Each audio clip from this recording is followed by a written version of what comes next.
جاہل کی پہچان۔ سمون یہودا کا پوتا اور جناب عیسیٰ کا حواری نے رسول خدا سے کہا، مجھے جاہل کی علامتیں بیان فرما دیں۔ حضرت صلی اللہ علیہ وآلہ وسلم نے فرمایا، اگر اس کے ہمنشیں ہوگے تو تم کو رنج پہنچائے گا، اگر اس سے الگ رہو گے تو تم کو برا بھلا کہے گا،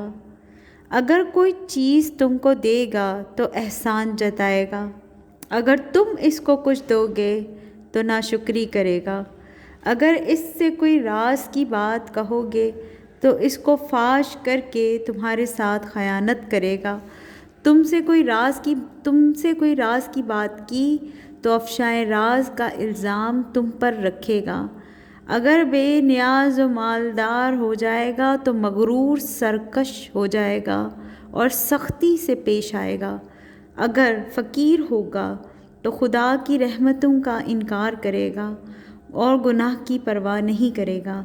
اگر خوش ہوگا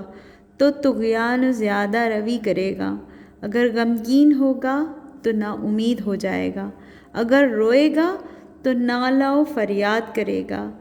نیکوں کی غیبت کرے گا، اگر ہنسے گا تو اس کی ہنسی کہکا ہوگی،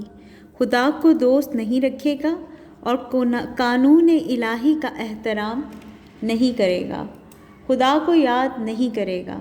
اگر تم اس کو خوش کر دو تو تمہاری تعریف کرے گا اور تعریف میں لاف و گزاف سے کام لے گا،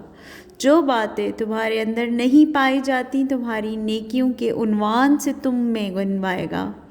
اگر تم سے ناراض ہو جائے گا تو ساری تعریفوں کو ختم کر دے گا اور تمہاری طرف ناروا چیزوں کی نسبت دے گا۔